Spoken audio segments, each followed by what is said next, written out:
नमस्कार, आप live cities देख रहे हैं। आपके साथ मैं हूं वसीम खान। बड़ा बदलाव, बड़ा उलटफेर। बांकीपुर विधानसभा उपचुनाव में तो पूरा खेल ही बदल गया। देखिए, बीते दिनों जो तस्वीर निकलकर सामने आई, बिहार की सियासत में कई सवाल खड़े करती है।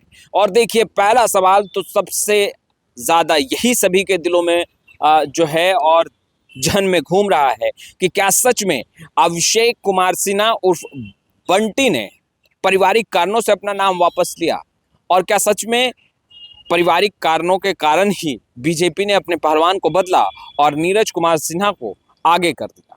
खैर, यह तो सियासत है, कई सवाल उठ रहे हैं, मगर बीजेपी ने अपने उम्मीदवार को चुनावी मैदान में आगे कर दिया है। नीरज कुमार सिन्हा जो है वो बीजेपी की तरफ से उम्मीदवार होंगे। 13 तारीख को नॉमिनेशन वो करेंगे। और ऐसे में देखिए, रोहिणी आचार्य ने भी जमकर हल्ला बोला है। रोहिणी आचार्य ने अब से कुछ देर पहले एक पोस्ट किया है। उस पोस्ट में रोहिणी आचार्य लिखती हैं, आपके स्क्रीन पर बाखूबी वो पोस्ट पे स्क्रॉल हो रहा होगा, ये ऑफिशियल पेज है रोहिणी आचार्य का।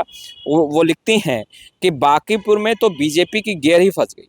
चुनाव की तारीख का ऐलान महीने से ज़्यादा पहले हो गया था, लेकिन बीजेपी के दिल्ली से लेकर पटना तक के तथाकथित चाणक्यों के बीच अपना उम्मीदवार ढूंढने का कन्फ्यूजन खत्म नहीं हुआ।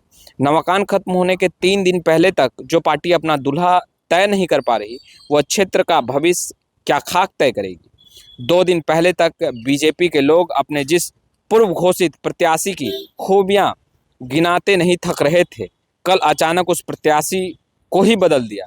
कहीं ऐसा तो नहीं कि ऐसा हार की आशंका से डर कर किया। आखिरी वक्त पर पैर क्यों कांपने लगे बीजेपी के। अंतिम वक्त पर प्रत्याशी बदलना साफ तौर पर यह दर्शाता है कि बीजेपी को यह आभास हो गया है कि बांकीपुर में जमीन खिसकने वाली है। अंतिम वक्त का बदलाव रणनीति नहीं, बल्कि चुनावी डर का सबसे बड़ा सबूत है।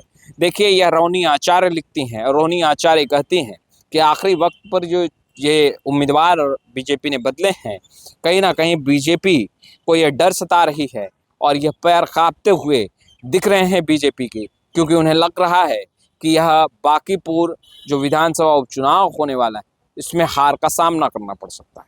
अभिषेक कुमार सिन्हा, जो कि बीजेपी के कार्यकर्ता बताए जा रहे थे, कहा जा रहा था कि पार्टी को सींचा है, पार्टी के लिए मेहनत की है, कार्यकर्ता कोर कार्यकर्ता रहे हैं, उन्हें टिकट दिया गया, और उसके बाद एकाएक अभिषेक कुमार सिन्हा प्रेस कॉन्फ्रेंस कर ये कहते हैं कि उन्होंने अपने प्रदेश अध्यक्ष को एक पत्र दिया है, जिस पत्र में उन्होंने अनुरोध किया है कि वह बांकीपुर विधानसभा उपचुनाव नहीं लड़ सकते हैं पारिवारिक कारणों से।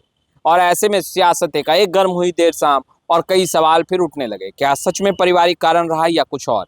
वहीं दूसरी तरफ रोहिणी आचार्य ये कह रही हैं कि जहां दुल्हा ही बदल दिया जा रहा हो, जहां पटना से लेकर दिल्ली तक कई तथाकथित चाणक्य बैठे हैं, वो यह आकलन नहीं कर पा रहे कि आखिर उनका उम्मीदवार कौन चुनावी मैदान में उतरकर जीत दिला सकता है। ऐसे में नीरज कुमार सिन्हा अब उम्मीदवार हैं बीजेपी के।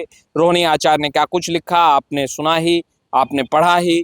अब से कुछ देर पहले ही रोहिणी आचार्य ने पोस्ट किया है, और काफ़ी देखिए सोशल मीडिया पे काफ़ी एक्टिव रहती हैं रोहिणी आचार्य।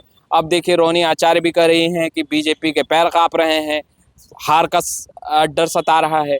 खैर, प्रशांत किशोर भी चुनावी मैदान में हैं, रेखा गुप्ता आरजेडी की तरफ से हैं, और देखिए अब बीजेपी ने अपने पहलवान को बदला है।